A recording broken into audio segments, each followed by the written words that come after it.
Sa ating expiry ng vaccine, we will have the final numbers by end of May, but hanggang June we are expecting, kung hindi ma-jab, about almost 2 million kung hindi magamit by end of June. We end this last week of May with a big number. That's 2 million. Around 2 million anti-COVID vaccines are set to expire by the end of June. This comes as Metro Manila and the rest of the country see a slight uptick in COVID cases. In NCR alone, the Octa research has noted that daily average new cases went up by 19% from the previous week. However, vaccination is still slow amid the looming threat of the highly infectious Omicron subvariant BA.2.12.1.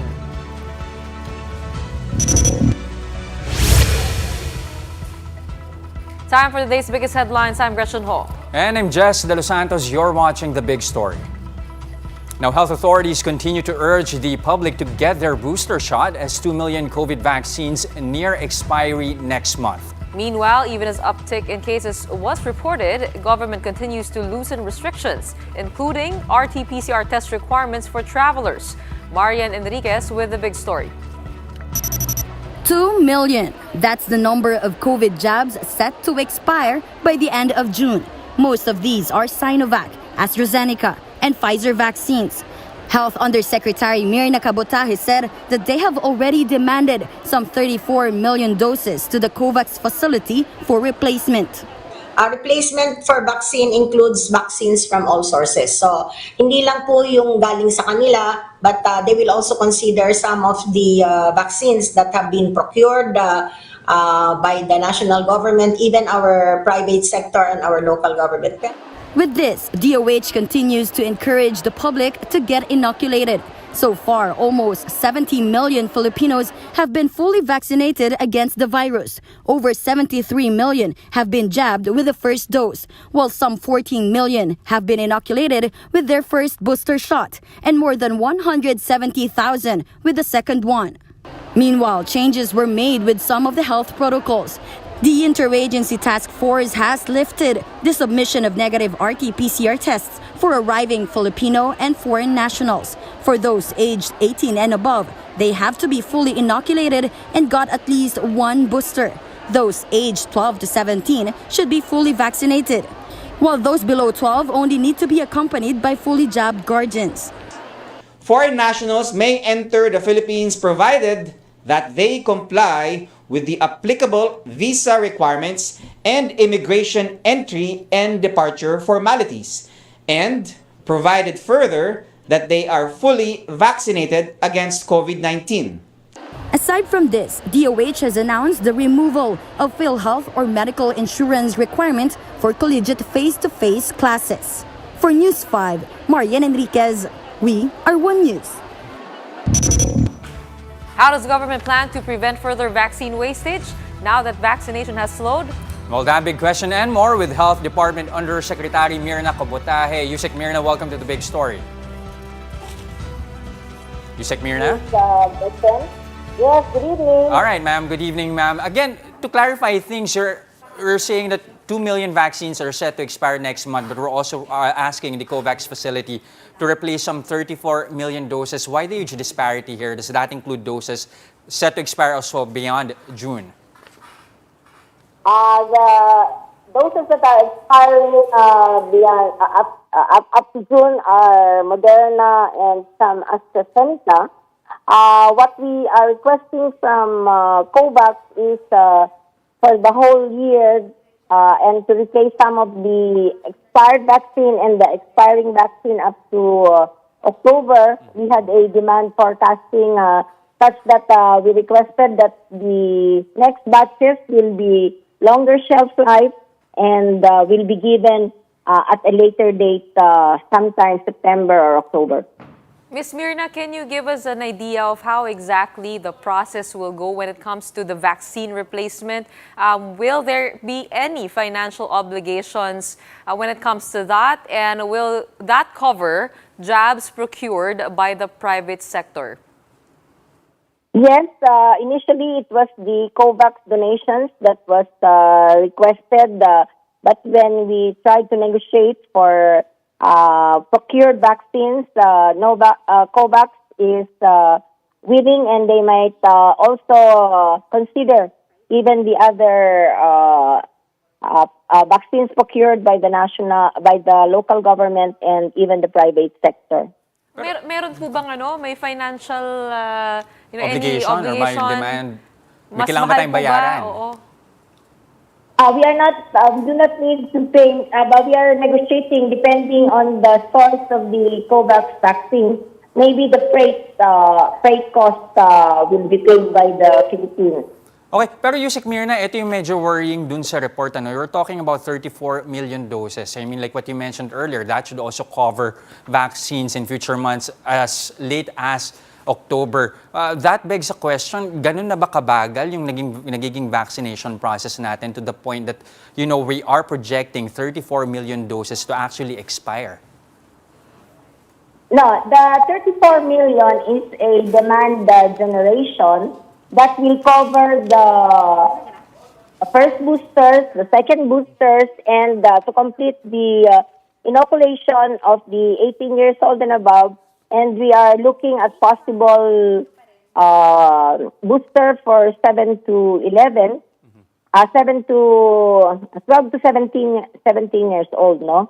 Yes, we have enough, we have a sufficient number of vaccines that may be expiring if we do not ramp up the vaccination. Yes, there is a problem in vaccination because we have already covered almost 2/3 of our population, and really it's very difficult to look at the remaining 1/3 to convince them to be vaccinated. And there is poor uptake of the first booster. Even for the first booster, we're only at almost 14 million doses, and we have vaccinated already 68, 69 million fully vaccinated individuals.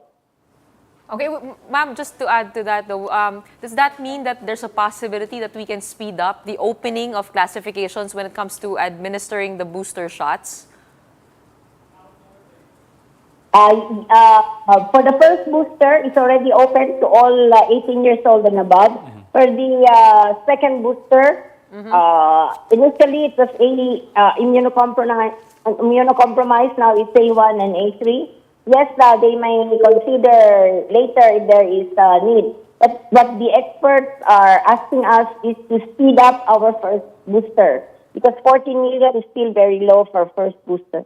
All right. Maraming salamat po, Yusek Mirna Kabotahe from the Department of Health. Now, the Interagency Task Force for the Management of Emerging Infectious Diseases keeps Metro Manila under Alert Level 1. That's going to be from June 1 to June 15. And it's not just NCR, as several other areas in the country will enjoy the loosest restrictions, even amid the local transmission of the Omicron subvariant. In the Cordilleras, this includes Abra, Apayao, Kalinga, Mountain Province, and Baguio City. In Regions 1 and 2, areas under Alert Level 1 are Ilocos Norte, Ilocos Sur, La Union, Pangasinan, Dagupan City, Batanes, Cagayan, Isabela, Nueva Vizcaya, Quirino, and the city of Santiago. Meanwhile, there are 21 areas in Regions 3, 4A, 4B, and 5 that are also under the loosest curbs. Now, in addition, also included are 6 areas in Regions 6, 4, as well as from Region 7, 5 areas from Region 8, and 1 from Region 9. And for Regions 10, 11, and Caraga, the areas under Alert Level 1 are flashed on your screens. These are the other big stories tonight. An A-team, that's how members of the business community describe the incoming economic managers of President-elect Marcos Jr. But outside the economic team, broadcaster Erwin Tulfo is reportedly being eyed to head the Department of Social Welfare and Development. And in the NBA, the Golden State Warriors are making a finals comeback after beating the Dallas Mavericks. More of these big stories after the break.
watching The Big Story. I'm Jess De Los Santos. And I'm Gretchen Ho. Government officials and the business community have expressed their support for the incoming economic team of President-elect Ferdinand Marcos Jr. But what lies ahead is a tough task of maintaining post-pandemic recovery and managing the country's ballooning debt. Mobile journalist Pamela Vasquez has a story.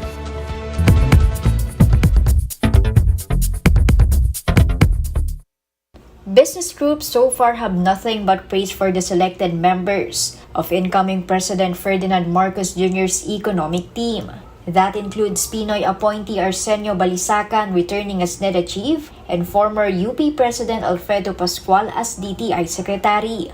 He also named BSP Governor Ben Jokno as finance secretary, with BSP board member Felipe Medalla succeeding his post.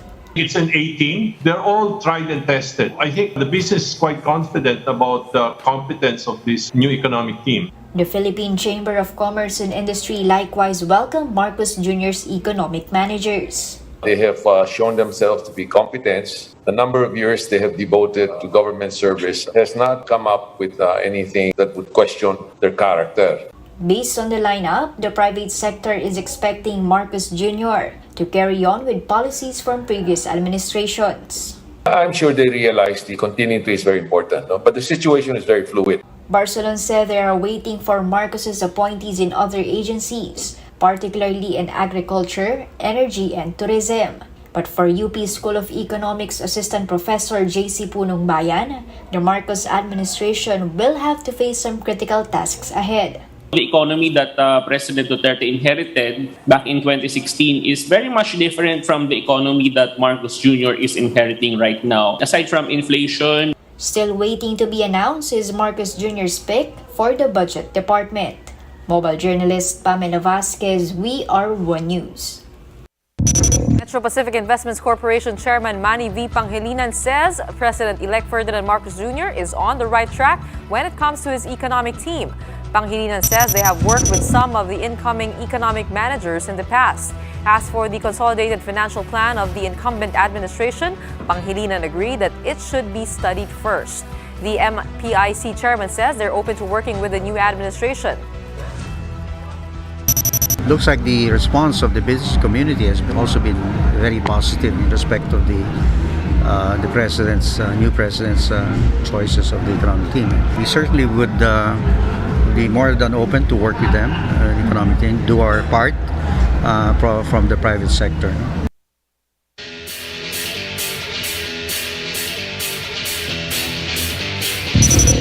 For the big story in sports, after a 2-year hiatus, the Golden State Warriors returned to the NBA Finals after beating the Dallas Mavericks in Game 5 of the Western Conference Finals 120-110. The Warriors looked poised to close out the series from the get-go as they were led by Klay Thompson, who dropped 32 points. But in the end, Stephen Curry, who averaged 23.8 points per game in the series, was named the first-ever Magic Johnson Western Conference Finals MVP. The Warriors now await their toughest opponent, either the Miami Heat or the Boston Celtics. Time for another quick break. More of the big stories when we return.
still watching The Big Story. I'm Jess De Los Santos. And I'm Gretchen Ho. Now, outside the economic team, more names are being floated as possible members of Marcos Jr.'s cabinet. That includes broadcaster Erwin Tulfo and outgoing President Rodrigo Duterte. Marlene Alcaide with the story.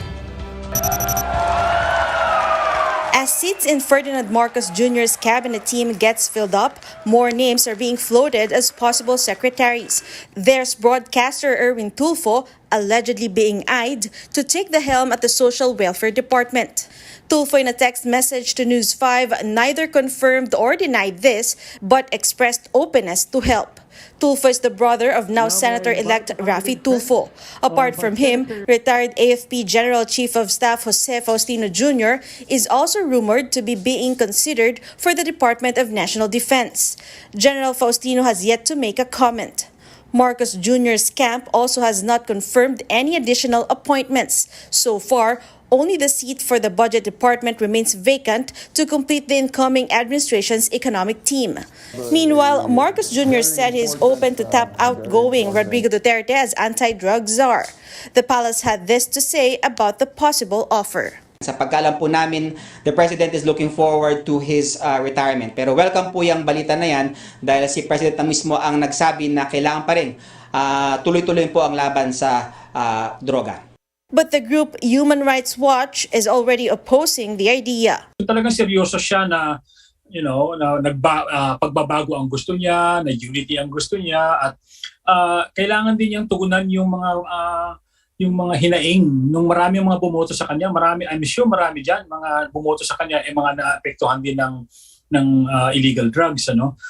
As Duterte's term nears its end, Deputy Presidential Spokesperson Chris Ablan says they have sent the invitation to Marcos Jr. for a full turnover.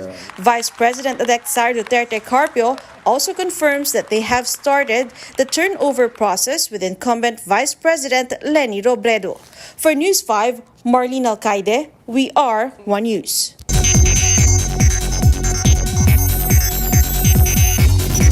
Now here are the other big stories around the world. Residents of Uvalde town gather at the memorial in Town Square to mourn over the 21 people killed in a mass shooting at an elementary school in Texas.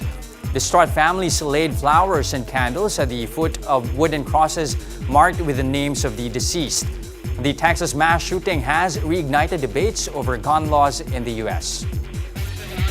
Meanwhile, in Canada, Toronto police shot and killed a man seen carrying a gun near schools in the Scarborough area. Officers responding to the report fired after the gunman confronted them. 5 schools in the area were initially placed under lockdown as authorities tried to determine the extent of the threat. Halloween in May, no problem. A new walk-through horror attraction has just opened in Parañaque. The haunted attraction is called Nightmares Manila and is looking spookier than ever. The attraction features live actors, 2 haunted houses, 4 escape rooms, an interactive shooting game, photo booths, a souvenir shop, and a cafe. Its featured haunted houses are the Nightmares Haunted House, a dark walkthrough, and the Haunted Schoolhouse, a Japanese-themed haunted schoolhouse. And visitors have to secure their slots by calling Nightmares Manila's number and purchasing their tickets from its website. Want a sneak peek into the horrors that await? Let's watch this.